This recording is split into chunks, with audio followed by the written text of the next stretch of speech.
live. Welcome everyone to episode 40, the big day of sales top to bottom. So we have a couple of surprises today. Min, what is the first surprise that we have for everyone? The first surprise is Keenan is not here. Keenan is not here. So we're going to roll with this episode solo. So something happened. I don't know if I'm allowed to share this, but something happened with one of his daughters, I think. And so he's in urgent care. So we're going to do this episode solo. And the sad thing is this is going to be a really special episode because this is number 40. So if y'all would do me a favor, number one, don't log off just because Keenan's not here. I will do everything in my best effort to bring the heat and the pizzazz and charm of Keenan. Number two, if you would tag, y'all do me a favor. You're going to have to make it for Keenan's weight, and that's a lot of weight. So number two, if you would tag someone who is in sales, AE, SDR, in that role, we're going to be covering some really great meat content today. And number three, if you would not leave me up here alone. So this is like kind of one of my biggest fears, to be candid, like above death is having to pivot last minute. So do not leave me up here to die alone. So more comments, the better. More engagement, the better. More questions, the better. We're taking the podcast back to the people for episode 40. So we always start with a question. So Min, you're going to have to fill in the gap. What is your question for me for this episode? Okay. Let me think about this. You're going to have to bring the heat. Yes. So next week we are headed to Inbound. We are. What are you most excited about going onto this trip? Okay, so the most exciting thing about Inbound, this is going to be sad. I'll tell you my real thing. My fake thing that is exciting is I'm going to be doing a 90-minute session on discovery and unknown problems. My real thing is this is going to make everyone churn for sure. I basically logged on and I bought a pair of exclusive pants from Prabal Jurung, who's one of my favorite designers, in his fall 23 line. And now they're sold out. So I'm going to be wearing some red hot pants that I'm super excited about. Hell yeah. And that is the question. Well, hey, with that, we are going on to the first segment of this podcast, which is Email Teardown. This is the segment where Becc tears down emails and messages that were sent over to her. And let's go on to the first one. This one was actually sent over to Keenan, and the introduction was, the subject line is Introduction, Jim: Sage. Jim, I'm reaching out to offer an introductory call on e-signature and workflow automation. For context, process automation initiatives with DocuSign typically aim to remove bottlenecks and gain visibility into paper, email, and disjointed processes. Accelerate time to revenue by easily preparing, executing, and managing complex sales quotes and renewals from within your existing CRM or ERP. Automate contract workflows such as approvals, redining, signing, and routing, and uncover risk, opportunities, and trends that keyword searches would miss by analyzing contract clauses and terms. What are your thoughts on connecting this week or next? Thank you, Sage Schmidt. Becc, what are your thoughts on this one? So my thoughts, I know what Keenan would start with. He would start with, they called him Jim. So there's no quicker way to get him into Z. There's probably some quicker ways that I know of, but calling him Jim is going to be a no-no. But the second thing that I think is most important about this email is they're talking about accelerate to revenue, accelerate to ROI. And I see this very commonly in emails. One of the biggest lowest hanging fruit from a discovery perspective that I see people nail, discovery, cold email, cold call, is they start talking about the ROI of the platform, or the time saving or the cost saving or all of that. And while that's all fine and good, if you're saying the following words: save time, save money, more time, more money, less time, less money, leaving revenue on the table, you are in benefit-centricville. So what that means is that you are bereft of, unfortunately, an understanding of what key metrics does that buyer persona need to achieve. So more time or more money, it's not enough time to do what? Or not enough money to do what? And so I would have to anchor around what is his business objectives as a CEO and founder to even be in the right rung. So it doesn't matter if I have more time, if I have plenty of time to do everything that I can get done, plenty of time to hit my goals. So that's my biggest take. Are there comments? Because I'm not even looking at the LinkedIn. If there aren't comments, I'm going to be. There is comments. There are? Okay, I'm so excited. You want me to go through them? Yeah, a couple. Just do a couple highlights. Y'all make some comments. This is my biggest fear. For sure. So Brendan Cotro, sorry if I butchered your name. He says, come visit me while you're in Boston, Becc. Michael Gonzalez says, here's a touch of humor. When you watch Jaws backwards, it becomes a heartwarming story about a shark returning lost limbs to disabled people. Not really sure what that means, but it's a comment. I'll take it.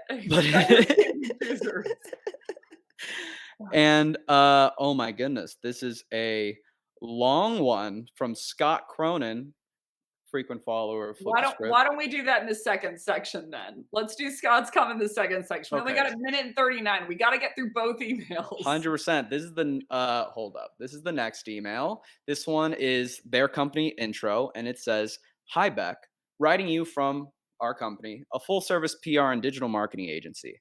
I noticed you are attending the Inbound conference. One of our account managers is planning on attending and would love the chance to connect. Any chance you would be free for a 30-minute intro meeting while in town? As some additional context, our company specializes in helping high-growth technology brands scale and successfully exit.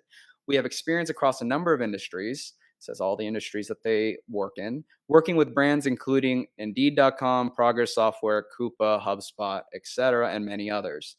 Today, our team executes on both North American-focused and global programs, including support of several European companies who are actively expanding into the US. If PR, social, content, or digital research are on your radar, we would love to share more about our approach and capabilities and how we would support growth. Best blank." All right, Becc, what are your thoughts on this email? Okay, rapid fire. I got 30 seconds. Number one, they said, I noticed you're going to Inbound because they got it from a list, but they missed the fact that I'm speaking at Inbound. So credibility is gone from my view at that point. Number two, they talked about that they help high technology brands, which I'm not a technology brand, sorry. Number three, they talked about companies that are going to exit unless there's something that I don't know. I'm not planning on exiting anytime soon. And number four, they gave social proof of companies that are about 7 million times bigger than me.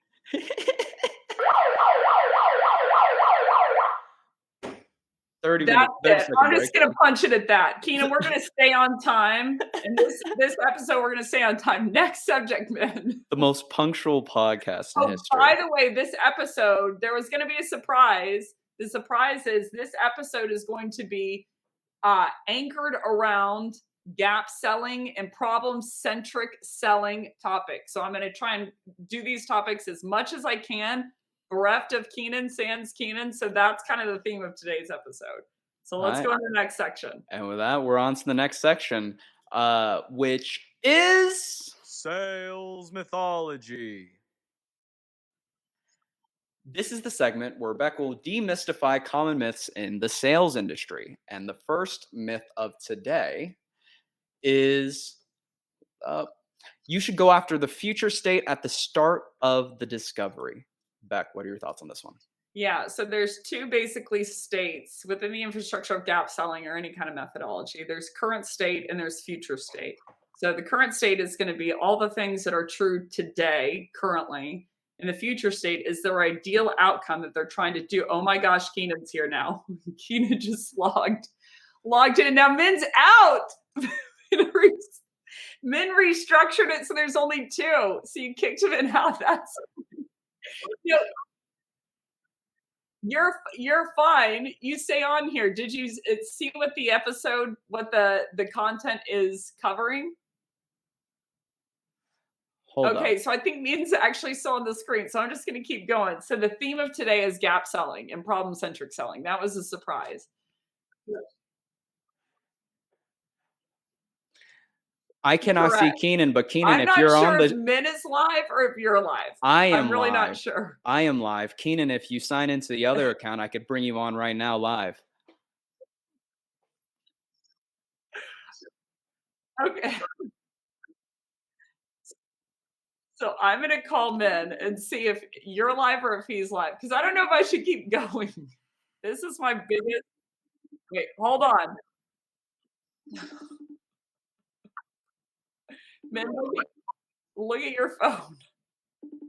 I am. I am indeed. Min says he's live and you're not. Oh, okay. He says to fix it. So should I keep going, Min? Min ping in Yes. the chat. Keep I'm going. just gonna keep going. So Keenan, you can critique me in private, and I'm gonna keep going on the topic. So the question is, the myth is that I should go after future state first thing right out of the gate within discovery.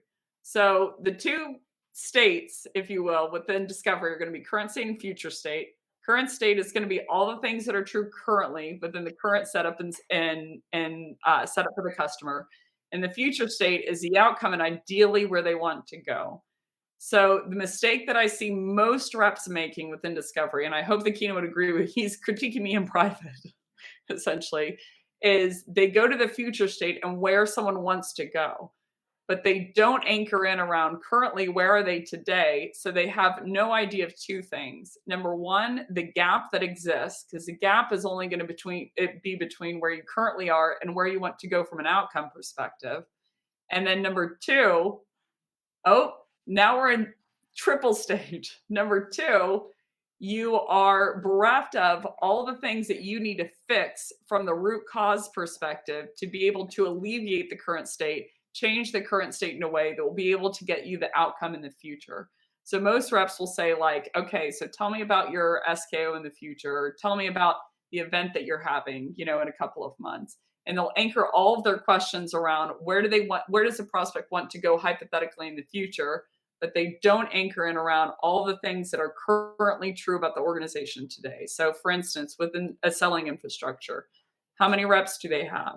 What is the current methodology that they're using? How are they handling objections? What's the current open rate? What's the reply rate? What is the time of day that they're sending emails? What are the types of prospects that they're sending them to? How many booked meetings are they getting currently to date? What is the quota? And so I'm calculating essentially the gap of the current state that they're at 6 SQLs versus the future state that they want to be at full quota attainment, which would be 10 SQLs. So I have no idea or handle on what that gap is. Men, do we have Keenan in now? 100%. Keenan, why don't you give us your thoughts on this one? This sales myth is I can't hear you for audio. This is my biggest nightmare. Oh, this is going to be Should we interesting. start the episode over? I can't be here that long. Okay, It's we all got to good. start the episode. I can't hear men. Oh, you can't hear me. I can't hear men. I don't think he can do a setting change. But Keenan, Hello, can you hear me Becc. well? There we go. Okay. Poor Becc. This is like a nightmare for Becc. This is an Oh, absolute 100%. I would nightmare. rather be dead than what's going on right now. No, you don't want to be dead, Becc. You don't want to be Okay. dead. So what do we want to do? We want to go into the second myth, or Keenan, do you want to start? You want to go into the myth of that you should go after the future state first within discovery. Yeah, no, you don't go after the future state first. And you don't go after the future state first because, as I've always said, it's about change. And people will not change unless the current state is untenable or intolerable. So if you burn time, wasting time going after a future state outcome, you can either lose them or you give them no reason to change. But the minute you start picking at the scab, or you dig into where they are now and they start to realize, man, I don't like where I am now, or this is a lot harder than I realized, or I didn't understand that I have a bigger problem than I thought. Until you do that, there's no reason to change. Let everybody understand this. And anybody want to argue with me, I'll go toe to toe with you. Whether you recognize it or not, nobody changes until their current state is untenable. Now we can have intolerable, and we can have conversations about the level of discomfort, the level of intolerable, because that directly relates to the cost of change, right? But no, you can't change unless if they don't like where they are, and so you can't sell them anything if they don't like where they are. So current state first all the time. All right, perfect. Keenan, can you hear me well? Yes, I can. All right, perfect. Well, then in that case, the next myth of today is problem-centric selling and pain-centric selling are basically the same thing. What are your thoughts on this one? Me. Yes, sir. Look, they're not the same. Pain is a ubiquitous concept that speaks to how someone feels in the moment. Okay? Pain can sit at the impact layer, pain can sit at the problem layer, pain can sit at the root cause or technical layer. So the idea that you're supposed to find pain, I guess technically speaking, in the simplest of terms, you could argue yes. But the problem with trying to sell to pain is it doesn't differentiate, and there's not enough programs, no programs out there besides gap selling that actually helps you understand the different types of pain and how to catalog those. And so I have a hard enough time getting people to understand problem, impact, root cause.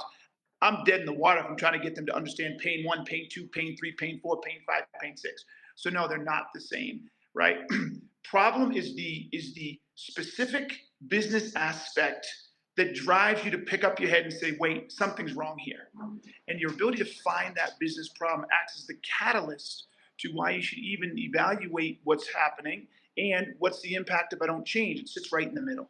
So you find the business problem, then you can say, oh, well, what happens if you don't solve that business problem? Or you know what happens. Gee, that's not good. That's the motivation to change the impact. I can't live with that. Okay, then why is it happening? And so that's why problem is right in the center, and you're gonna find those. And here's the last piece. This is the best part from a selling perspective. Every business or every product in most businesses only solve 2, 3, 4, 5, 6 problems max.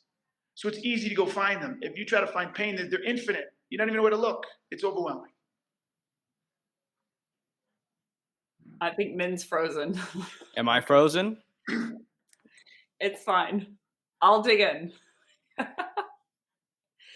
So, from my view, everything that Keenan said, amen.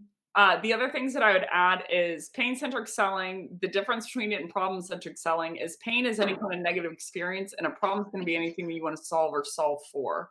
So if you're pain-centric selling, you are, number one, only anchoring around things that the buyer already knows. Number two, you have no recognition that there are some pains that people won't solve for. You know, like things that are annoying that basically have no impact on me. So I'm like, I'll lose the time, you know, to log into a certain platform, et cetera. It doesn't matter that much. But I think the biggest difference is it has no impact attached to it, which is the whole reason that people buy to begin with.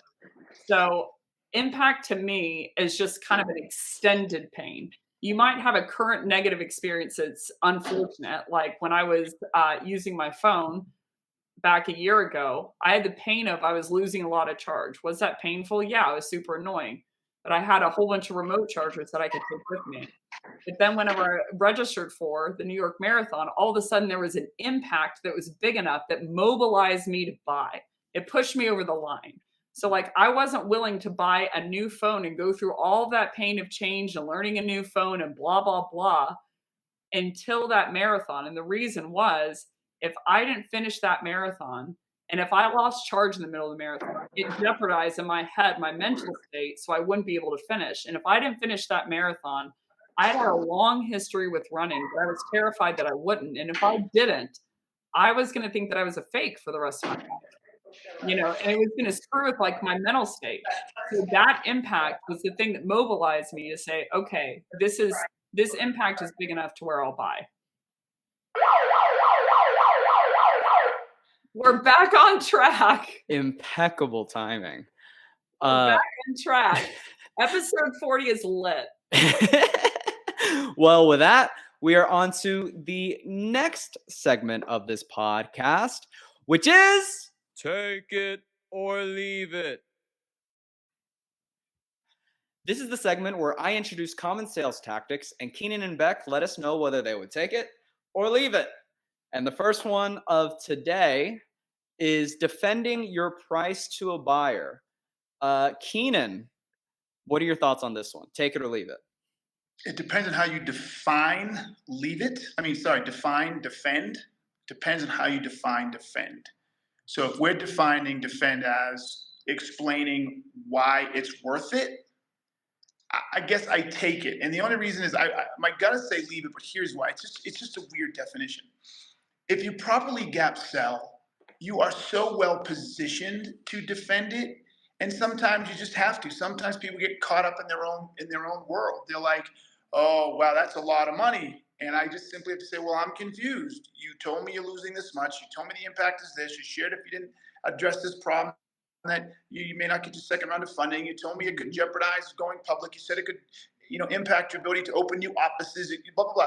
So, and all of this, is worth millions or tens of millions, hundreds of millions. I'm confused why you feel a $150,000 investment is too much. So is that defending it? I don't know. I think it's clarifying maybe, so I don't. So if that's defending it, yes. If that's clarifying, no. What about you, Becc? Take it or leave it. Well, I first of all want everyone to give a round of applause for Keenan for doing this one from an urgent care. Like, if everyone can give him love in the comments for dialing in from an urgent care for episode 40. I mean, look at that. I did leave my daughter's room, though. I did leave the room. I didn't do it in front of her. So from defending a price, I'm going to take it if you hypothetically, I'm going to say leave it for the word defend. Anytime that you're defending, you're in the child ego state.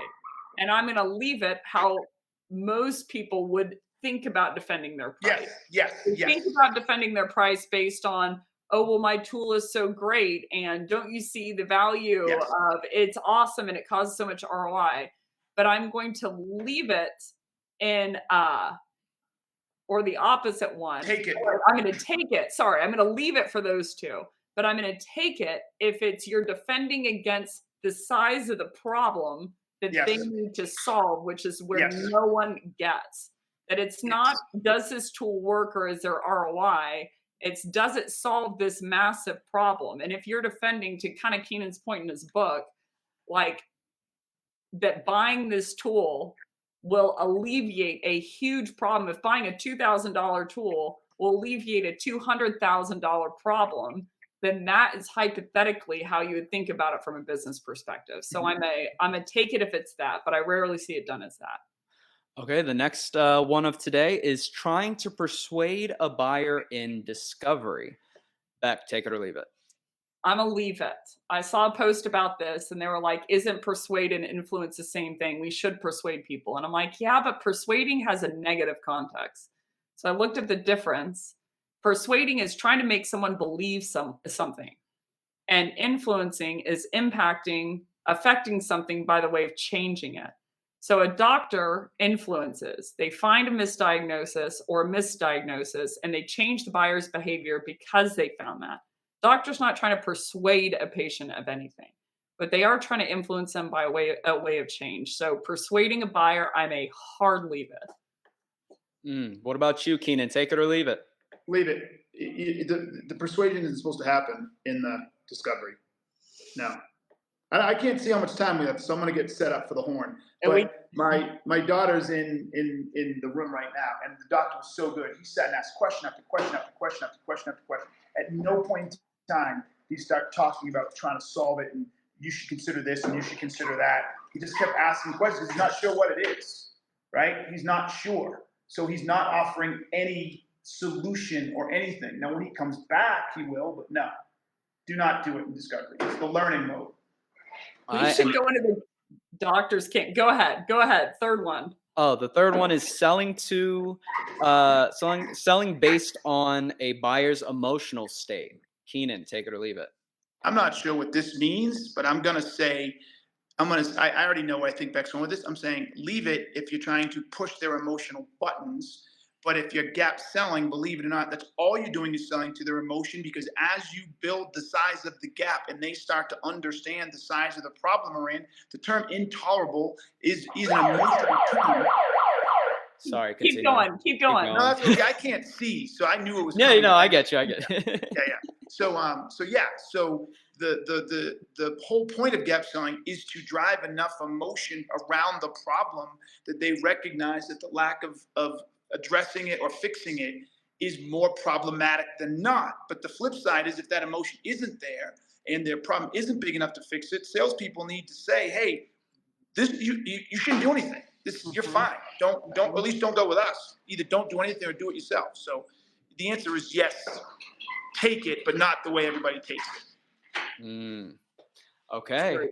And with that, we are on to the next segment of this podcast, which is the inbox. This is the segment where Keenan and Becc answer questions from our audience. And to help with that, we have our lovely mailbox. Let's see who sent in a letter today. If it would have been just me, I would have torched the mailbox. I'm just saying. I would have killed that off. This one is from Stanley Miller from Orlando, Florida. He asks, I think I'm about to win President's Club for the first time. Is it Good. worth going on the actual trip, or should I collect the cash reward? In all honesty, I'd rather keep the money, but others say I should do it for networking sake. Becc, what are your thoughts on this one? Oh my That's God. a great one. Interesting question. Well, they led with their gut. Their gut is they want to take the money because it's better for them. Who are you going to network with? Sales reps internally? Like, I come from the belief or school of thought it's usually sales reps, they network for a positive business gain. And so if you're just going to be surrounded with a whole bunch of sales reps now, I mean, I have a lot of questions basically, but if it were me, I would take the cash and stay home. A, I think it's a power move. B, I think it's ridden with a bunch of drunken debauchery.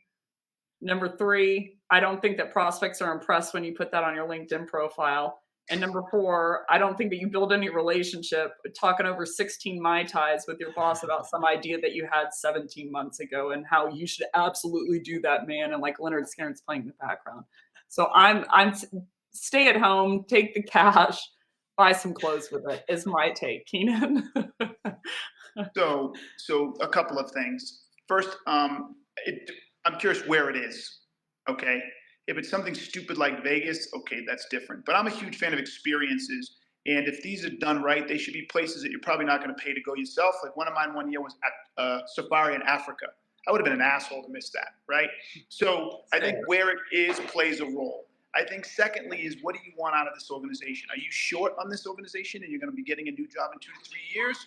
Then maybe not go. If you're long on this organization, you absolutely better show your ass up. Because your ability to get there and build relationships with the CEO and build relationships with the CRO and other people in the organization and demonstrate yourself as a leader and get the visibility is critical. And I think the last piece is, and this is, I'm assuming this person is young, so I'm going to show my age here. And Becc fell into the trap. But as a business owner, if I'm doing something called President's Club, because it's providing experiences that people normally wouldn't do themselves, designed to bring people together and build camaraderie and build a culture, and everybody wants the fucking money, well, fuck you then. There's no more President's Club. I am not going to build a President's Club to write you all checks. That's what you get commission plans for. So if you don't see value in showing up and everybody else feels that way, then fuck it. I got a new line item in my expense account. In my expense line item that I can get back.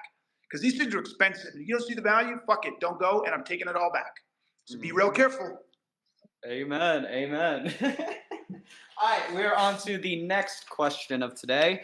And this one is from our good friend and follower, Kevin Chambers from Greenville, South Carolina.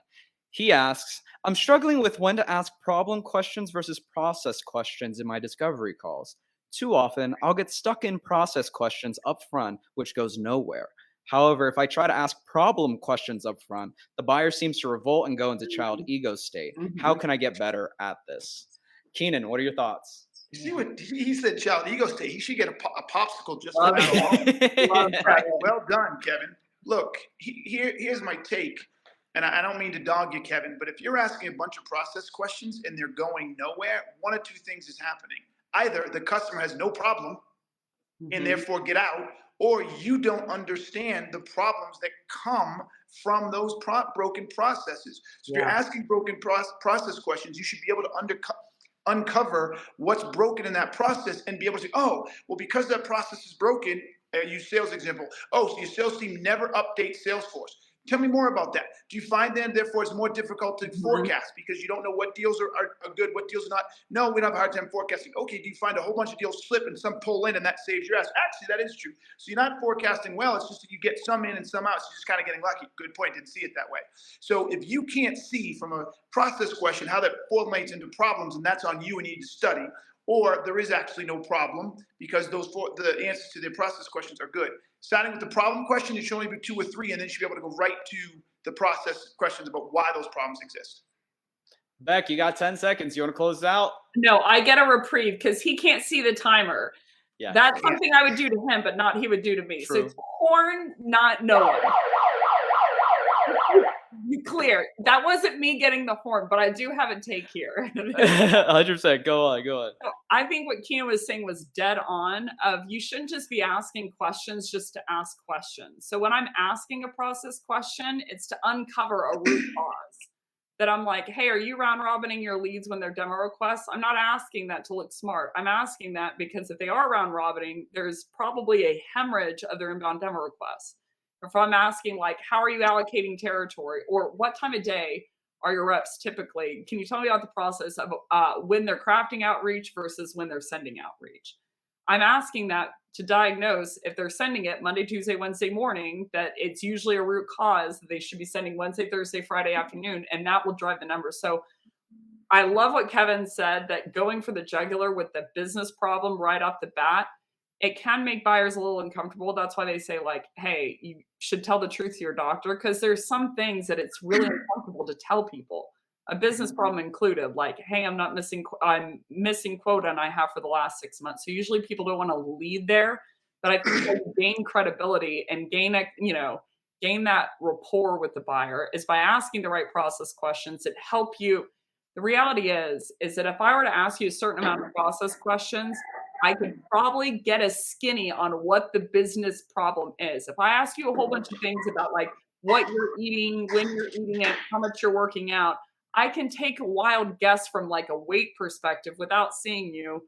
Likely, is that causing you to be underweight, overweight, for your height, etc. So I would ask those first, but not without goal. The goal of it is to be able to diagnose with any type of question. Great question, Kevin. Well, hey, with that, we are on to the next segment of this podcast, which is The challenge. this is the segment where Keenan and Becc break down a challenging subject within the sales industry. And today's challenge is how to find the business problem after you found the technical problem. Keenan, why don't you start us off on this one? Well, I feel like we're This being was redundant. the Gap episode, and I you're feel in like- a doctor's office. How dope is I know. I feel like we're being redundant after we just answered that question for Kevin. I mean, that played right into it. So I don't want to be redundant. Why I'm don't you almost start redundant. with the difference between a technical problem and a business problem? All right, I can do that. Thank you, Becc. So the difference between a technical problem and a business problem is a business problem. Well, I'll start this way. A technical problem is a problem with a tool or process. So a technical problem is a broken tool or broken process. 90% of the time, your root causes will be technical problems or business problems. The business problem is the result of that technical problem manifesting itself. Business problems cannot be solved directly. Okay, you only can solve them by solving the technical problems. So I'm late to work every day. That is a business problem. You can't just show up on time. You have to fix the process. Why are you late? You're late because you don't have a car. Car's broken. Tool. You're late because you don't get up on time. That's a process. You're late because you get up on time, but you end up dilly-dallying. That's a process, right? You missed the train. Broken process. So you just have to fix one of those broken processes, and you will fix the business problem. So that's the main difference. Is business problems can't be fixed directly. Here's another one: revenue.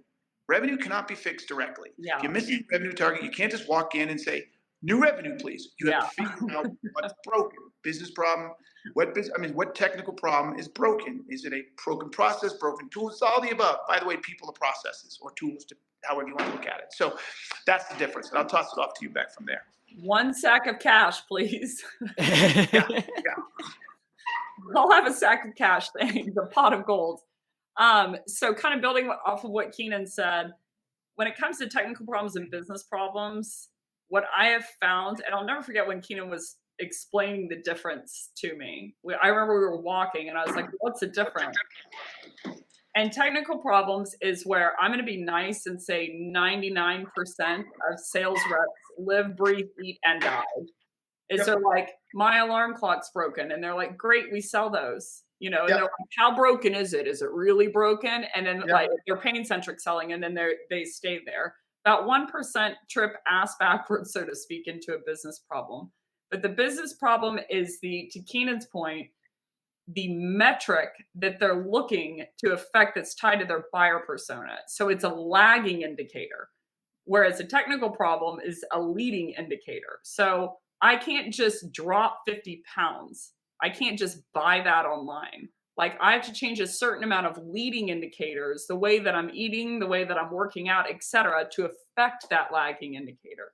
So if they give you all the technical problems, they're like, I, want healthier foods to eat, or I want some kind of workout plan. If you don't know from a metric perspective, like what lagging indicator are they trying to drive, then you risk maybe they're changing the wrong leading indicators, or maybe they're changing them in the wrong way, or maybe they're changing an incomplete set of leading indicators or technical problems that even if they change them, it won't get them their lagging indicator. So the problem is the thing that they're trying to solve. So if you say like, hey, I have crappy emails, and they're like, great, we supply better emails, maybe the quality of the email isn't the only thing that needs to be changed in order to affect hitting that meeting quota. So once you have the technical problem, like a great quick way to anchor, and I love that Keenan goes into this in his book, there's only like 3 to 5 business problems. What he means by that, I would, venture to say, you can correct me if I'm wrong. So there's only 3 to 5 like lagging indicators that buyer personas are trying to solve. If I'm a BDR, it's SQL, maybe influence pipeline, booked meetings, voila. If I'm a sales rep, it's going to be closed won. If I'm an HR representative, it's going to be ENPS score, employee churn, employee tenure, roles open, voila. There's only a certain amount. So you just start there by researching those, knowing what industry limits normally are. But once they give you the technical problem, you're asking questions around like that, but you're leveraging over to find out how does that affect what business problem for them from a metric perspective. And that's how you can acquire both. We're in Gapville. 100%. Should we go on? Keenan's the mayor of Gapville in the doctor's office. Gapville, baby. Shall we go on to the next challenge for Yes. today? The next challenge for today is how to find and quantify a risk-based problem. So, Becc, why don't you start us off on this one? Oh, this is a technical one. Okay, so risk-based problem is going to be something in the future, like a threat-based problem is how I think about it. And Keenan, you correct me if I'm wrong, but there's something that they're afraid of that's going to happen in the future. So there's 2 things that are going to go into a risk-based problem or a threat-based problem in the future. Number 1, the impact of the problem. And number 2, the likelihood that they believe that it's going to happen. If the impact's really, really high, but the likelihood is close to 0, I'm probably not going to solve it. And vice versa. If it's really risky that I'm going to accidentally eat a whole bunch of gummy bears in the middle of the night, but the impact's low, then like I'm not going to solve for it. So the first thing that I would think about is where am I at from those 2 levers? And the gap for me, and this is me going out on a limb, but the gap for me is the current state to what happens to this person if that threat or that risk actually becomes realized. What is the gap from it not being realized to it being realized? And that's going to be combined with 2 things: the pain that would hypothetically happen in the future and the impact from that pain that would happen in the future. So for me, it was almost a threat-based problem when I was buying that new phone. The threat was that my phone would knock out, I wouldn't finish the marathon, and the impact was that I believe I'm a fraud for the rest of my life. So I thought that threat was actually likely to become true, meaning I wouldn't finish the marathon, and the impact were both of those were high enough to where I said, okay, I'm going to go ahead and try and solve this. So my current state was actually pretty okay, not a lot of pain. But that threat becoming true was high enough in my head that I said, okay, I'm going to go ahead and make the purchase. Keenan, how'd I do? You did pretty good. I mean, you did pretty good. You kind of messed up the boxes a little, but you did good, right? Oh. So in a risk-based environment, the bottom line is there is no current state problem. Yeah. You can't sell to it. There isn't one. There's no current state problem to sell to. The current state problem is the perception of the risk. Fear. I would think it's fear. Yeah. Well, that depends. It depends, right? So the only time somebody buys to solve a risk is, as you said, Becc, if the perception of the risk happening, the probability is super high. So, yep, that's going to happen any day now. And if it happens, the impact is going to kill me or crush me, then that's the top right corner. High impact, high probability of happening. People solve that every day, all the time with amazing sense of urgency. Totally. The other one below that is low probability of happening, and if it does happen, low impact. No one ever solves that; they ignore it. So the majority of your sales, everybody pay attention here. If you're selling something against risk, cybersecurity is an example, insurance is an example, things like that, where the current, what you solve for, what you as a person solve for, hasn't happened yet, but if it happens, they're going to be in trouble. That's a risk-based sale. And the way you sell that is you need to understand that the only customers you have that haven't bought yet is they're in one of the boxes, but not both. So they either think, yeah, this could happen any day, but if it happens, no big deal. Then your job is to show them that if it actually does happen, it's a bigger impact than they realize. So your focus in your sale is, you don't think it's a big deal? Let me ask you a few questions, and you drive the impact to high. Or they think, yeah, this will kill us if it happens, but shit, it's never going to happen. Then you need to recognize that. And all your questions and all your selling needs to get them to realize, well, the probability is a lot higher than you think. Did you know? Are you aware of? Could you walk me through this? How are you doing this? Oh, you're not doing that? Do you guys by not doing that and increase your Oh, I didn't know. Oh, probability just went up. So that's how it works. You've got to understand where you are, high probability, low impact, or high impact, low probability, and you got to turn the dial on the other one to get them up into the both categories, high on both sides. There was a guy I'm thinking of who is in one of those categories where basically he believed that he bought an alarm system from a vendor. And the reason that he did was he knew that the impact was he had a small child, right? So if someone broke in, it's going to be a really high impact. His child's at risk. But he didn't think it was a high probability until there were several break-ins around the right there. He didn't know about. So the alarm salesman basically went door to door looking for people with kids and was like, hey, did you know these 3 break-ins have happened? And he said it was the first door-to-door salesperson that he was bought from because that became more true. He moved the probability needle. Totally. Yep.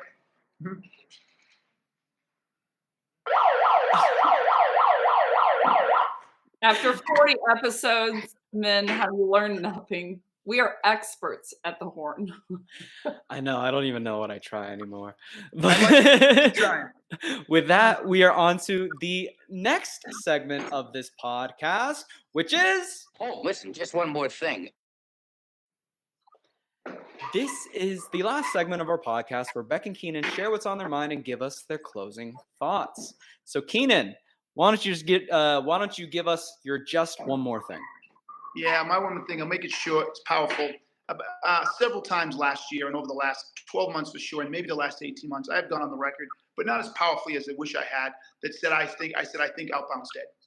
And I said I think it's dead. I think it's dead. I said it's dead, but I wasn't willing to just punch everybody in the nose with it. But it kept telling me, now I'm there. Outbound is dead. Sorry, Becc. Outbound is dead. I will not invest a dime in outbound anymore, and I will not tell my clients to invest a dime in outbound. Now, there are different ways to drive unique inbound, and we can talk about that another time.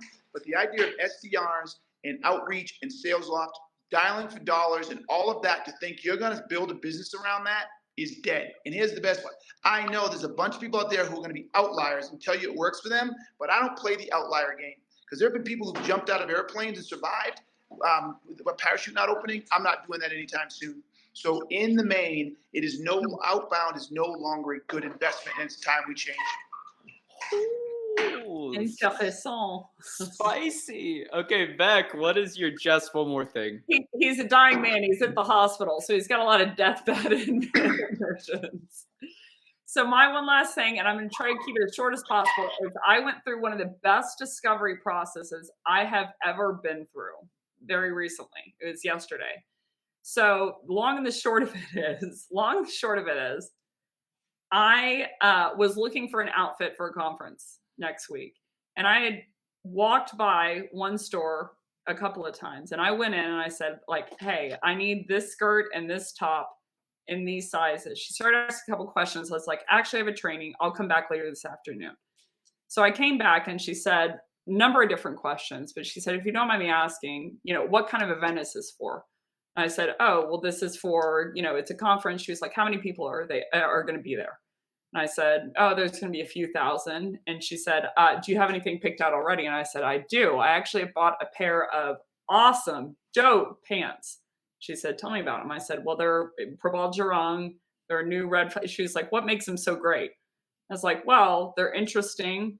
They're brand new. They're from his fall collection. But most interestingly, I bought them on a Saturday when they were first released, like basically at midnight, and they're sold out now. So they're very, very rare, and they are high from his line. So she said, okay, so tell me about these two pieces. Why did you pick these two pieces? I said, well, I think they're super chic. I really, really like them. And I said, but my main question is, out of these two pieces, which one do you like more? If you could only buy one of these pieces, which one would you buy more? She goes, let me ask a couple more questions and I'll answer you. I was like, okay. She's like, I've seen you walk by every single day. She's like, are you into fashion? I said, yes, I am into fashion. You couldn't tell how I'm dressed now. She's like, who are your favorite designers? I was like, Balmain, Oscar de la Renta, Alexander Wang, Bear Wang, Alexander McQueen. She said, so when it comes to these items, why did you pick them? I'm like, again, I think they're super chic and I think they're cutting edge. And she said, did you see Fashion Week? And I said, yes, I did. She said, did you see the Zadig and Voltaire, which is the name of the brand? She said, did you see the Zadig and Voltaire cat show or catwalk? Did you see the runway show? And I said, no, I didn't. Her eyes lit up. And I was like, interesting. She goes, did you see the tag on the inside of these two items? And I said, no, I didn't. She said, and I read it. I said, it says Defease. And she goes, do you know what it means? Or have you come across it before? And I said, no, I haven't. She said, so this tag on the inside means there's only a certain amount. People do runway shows and catwalk shows, but essentially it's just to influence the industry because you can't wear stuff on the runway on the actual street. But a few items make it from the runway to the street. So she said, this tag signifies that they were on the actual runway. And I was like, really? So I said, how many of these items made it to the street, to this collection? She said, how many of these actual items? Probably a handful of them in Paris and worldwide. She said, but how many actual collector's items made it to the store? She said, 3. And you have 2 of them. And I said, I will buy both. She took me from, I'm only going to buy 1 to I'm going to buy 2 because she found 2 root causes that I didn't know about. Number 1, that I value rarity. And number 2, that I wanted to feel like coming back from Paris that I was on the runway. She was like, is this your first trip back? And I'm like, yes. So everyone's going to be expecting me to dress Parisian fashion. So point being, she never asked me, do you like runway fashion? One of the benefits of this is it's off the runway because it wouldn't have mattered to most people, but it mattered to me. And the reason she knew that is she asked a certain amount of questions. So she created buyer intent out of thin air. So that is my one last thing. Discovery works if you can find the things that people don't know. Keenan, do you want to close out? Wait, you're on mute. Here we go. All right, everybody. Listen, I'm sorry I was late, Becc, but everybody, No y'all have problem. Wait, you're still on mute. You're mute again. You're on mute. You're on mute.